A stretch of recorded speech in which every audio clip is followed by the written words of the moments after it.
चलो बेटी, आवाज जा रही है मेरी? चला रही है।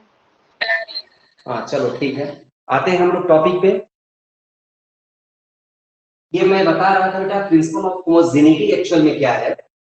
तो प्रिंसिपल ऑफ होमोजेनिटी का स्टेटमेंट आप बेटा यही है कि like quantities can be added, subtracted और इक्वेटेड।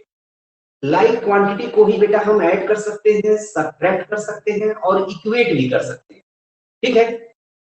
एक्चुअल में क्या है कि मास जैसे है तो मास को हम बेटा मास में ही ऐड करेंगे, मास को मास से सब्ट्रैक्ट कर सकते हैं और मास को ही मास से हम इक्वेट भी कर सकते हैं। अब मास को बेटा हम टाइम से इक्वेट नहीं कर सकते, मास को हम टाइम में ऐड नहीं कर सकते।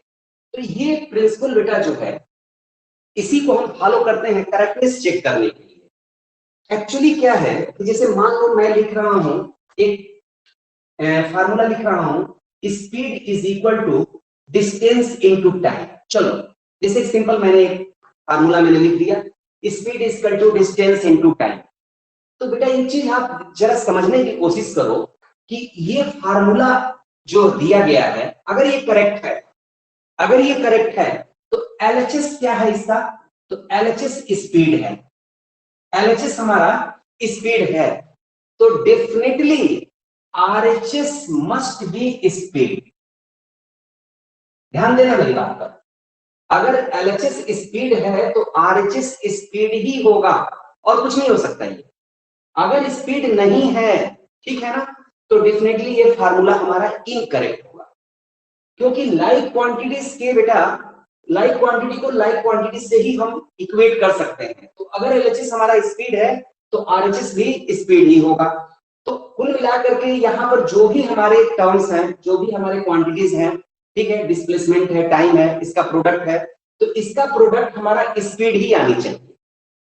मीन्स जो dimensional formula left hand side का होगा same dimensional formula right hand side का भी आना चाहिए। और अगर ऐसा आ रहा है तो हम कहेंगे कि डायमेंशनली बेटा ये हमारा जो है करेक्ट है। डायमेंशनली वर्ड इसलिए यूज करते हैं कि बहुत सारे फार्मूले हैं, जैसे मान लो तुम निकालते हो बेटा क्या कहते हैं सर्किल का, जैसे एरिया की बात करते हो तो सर्किल का एरिया बेटा होता है पाई आर स्क्वायर। तो पाई जो है ये डायमेंशन लेस कांस्टेंट है, इसका कोई डायमेंशन नहीं होता। तो कुल मिलाकर के अगर हम a is equal to 3r square लिखें या a is equal to pi R square लिखें तो दोनों ही केस में dimension formula left hand side का और dimension formula right hand side का दोनों सेम आ जाएगा। तो इसका मतलब ये थोड़ा है कि ये हमारा करेक्ट है, हमको पता है कि ये करेक्ट नहीं है, ये इनकरेक्ट है, बट हम इतना हम जानते हैं कि ये करेक्ट है। तो जिस फार्मूले में बेटा जो हमारे डायमेंशनल लेस कांस्टेंट्स होते हैं ना, उसकी इंफॉर्मेशन हमारे डायमेंशनल एनालिसिस से नहीं मिल पाती। तो उस अगर मान लो किसी फार्मूले में अगर डायमेंशन लेस कांस्टेंट है तो उसको हम उसकी करेक्टनेस को हम चेक नहीं कर पाते हैं। तो इसलिए ये हम लिखते हैं कि डायमेंशनली करेक्ट है।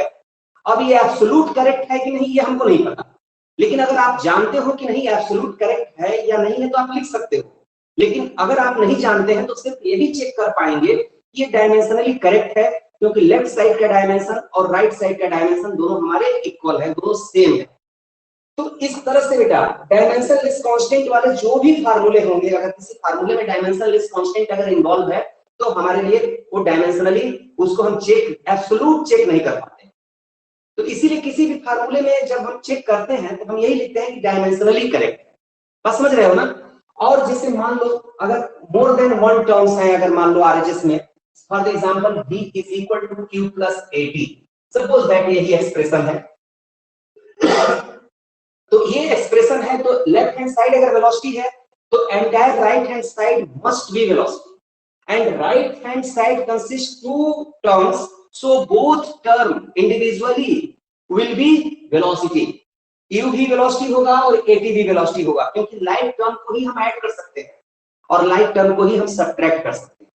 तो इसलिए बेटा अगर सिंगल एक टर्म है तो आपको करना कुछ नहीं है, लेफ्ट हैंड साइड का डायमेंशन फार्मूला लिखो, राइट हैंड साइड का डायमेंशन फार्मूला लिखो और दोनों डायमेंशन फार्मूला अगर सेम है तो आप लिखिए करेक्ट, डायमेंशनली करेक्ट।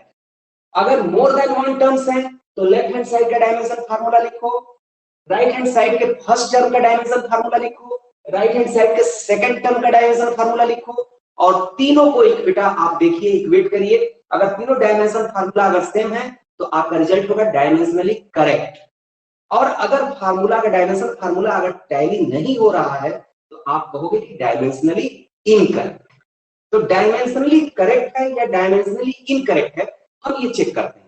अब जैसे एक एग्जांपल मैं ले रहा हूं, चलो एक एग्जांपल मैं ले रहा हूं और ये एग्जांपल है half mv square is equal to force into displacement. चलो यही एक्सप्रेशन है और इस एक्सप्रेशन को हमें चेक करना है।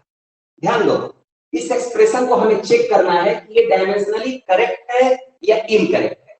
तो आप क्या करोगे भाई, आप लिखो dimension formula of left hand side, आराम से लिखिए dimension formula of left hand side. तो देखो बेटा लेफ्ट हैंड साइड क्या है, हाफ mv स्क्वायर। हाफ क्या है, डायमेंशन लेस कांस्टेंट, इसका कोई डायमेंशन नहीं होगा, m का डायमेंशन होगा।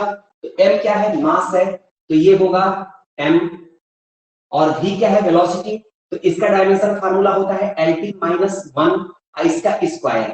तो अब इसको सिंप्लीफाई करिए तो ml स्क्वायर t माइनस 2, ये डायमेंशन फार्मूला मिला लेफ्ट हैंड साइड का। अब क्या करेंगे, राइट हैंड साइड का डायमेंशन फार्मूला लिखो। तो dimension formula of right hand side ये लिखो बेटा आराम से। तो ये है फोर्स इनटू डिस्प्लेसमेंट, तो फोर्स का डायमेंशन फार्मूला है mlt माइनस 2, ठीक है, और डिस्प्लेसमेंट है l। प्रैक्टिस से आ जाएगा बेटा, अगर फोर्स का अगर डायरेक्ट आता है तो डायरेक्ट लिखिए, नहीं आता है तो निकाल लीजिए, ठीक है ना। Force equal to mass into acceleration, आप उससे निकाल लो, और जब आप काम करोगे तो प्रैक्टिस हो जाएगी, बहुत सारे डायमेंशन फार्मूला वैसे ही सेट हो जाएगा दिमाग में, ठीक है। तो आप डायरेक्ट भी लिख सकते हो, कोई दिक्कत नहीं है। अब इसको सिंप्लीफाई करेंगे तो ये ml स्क्वायर t माइनस 2 ये हमारा हो गया इक्वेशन सेकंड। अब हम क्या देख रहे हैं, इक्वेशन फर्स्ट और इक्वेशन सेकंड, बेटा दोनों को अगर हम इक्वेट करें तो दोनों के डायमेंशन फार्मूला सेम है, मास टू द पावर 1 है, लेंथ टू द पावर 2 है, time to the power minus 2 है। सेम थिंग यहां भी है, mass to the power 1, length to the power 2 and time to the power minus 2। तो दोनों dimension formula बेटा same है। इसका मतलब ये हुआ कि जो क्वांटिटी LHS में है सेम क्वांटिटी RHS में है, बस इतना सा मतलब है इसका। तो डायमेंशनली हम करेक्ट करेंगे। अब बेटा एक्चुअल में अब देखो हम थोड़ा सा जो कुछ जानते हैं उसके ग्राउंड पर जरा थिंक करें। तो ये बेटा एनर्जी है, काइनेटिक एनर्जी है, और ये क्या है, ये वर्क है। तो work is equal to kinetic energy equate किया गया है। लेकिन अगर यहाँ हाफ ना होकर के अगर यहाँ पाई होता तब भी ये डायमेंशनली करेक्ट आता, लेकिन हमको पता है कि ये एब्सोल्यूट करेक्ट नहीं है ना, एब्सोल्यूट करेक्ट नहीं है, डायमेंशनली करेक्ट है। तो इसलिए मैं बार बार इस बात पे फोकस कर रहा हूं कि जहां पर बेटा डायमेंशन लेस कांस्टेंट आ जाएगा वहां पर हमारे पास कोई इंफॉर्मेशन उसके बारे में नहीं हम दे पाएंगे, हम उसके एब्सोल्यूट करेक्टनेस पर हम कोई मतलब जो है रिजल्ट नहीं ले पाएंगे, कोई भी डिसीजन नहीं ले पाएंगे। हाँ, डायमेंशनली करेक्टनेस और इनकरेक्टनेस का डिसीजन हम ले लेंगे, ठीक है। तो हाँ, अगर आपको जानकारी है, अगर मान लीजिए कोई फार्मूला अगर करेक्ट आ रहा है डायमेंशनली तो डायमेंशनली लिखिए, अगर एब्सोल्यूट करेक्ट भी पता है, मान लो यही है, तो ये तो आप सॉल्व करोगे तो ये रिजल्ट यही आएगा, सेम रिजल्ट आएगा। तो dimensionally correct but absolute correct relation is half mv square is equal to f into d, ये आप कह सकते हैं। अब नहीं जानकारी है कोई बात नहीं, बस छोड़ दीजिए, वहीं पर छोड़ दीजिए, क्योंकि गलत लिख दोगे तो एग्जामिनर को हम फोकस करेगा जहां आपने गलती की है।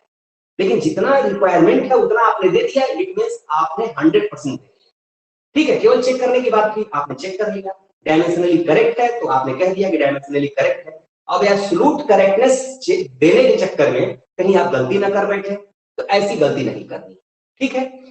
कोई भी एक्सप्रेशन है, अब जैसे चलो दो टर्म वाले मैं बात कर दूं, जैसे s is equal to ut plus 380 square. चलो s is equal to ut plus 380 square. तो s बेटा डिस्प्लेसमेंट है, तो लेफ्ट हैंड साइड का डायमेंशन l होगा, इक्वेशन फर्स्ट होगा।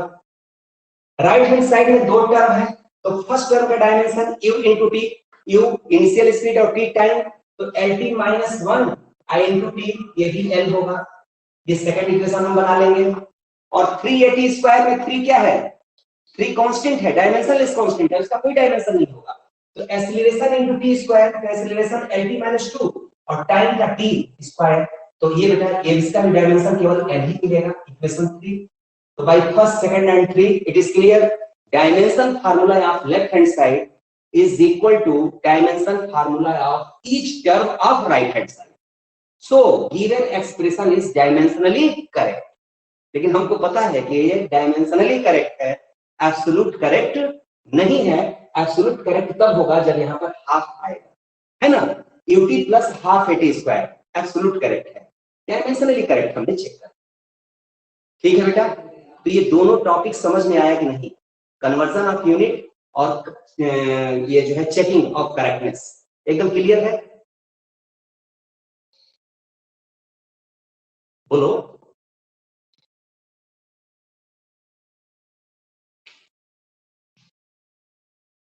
आवाज नहीं जा रही है क्या?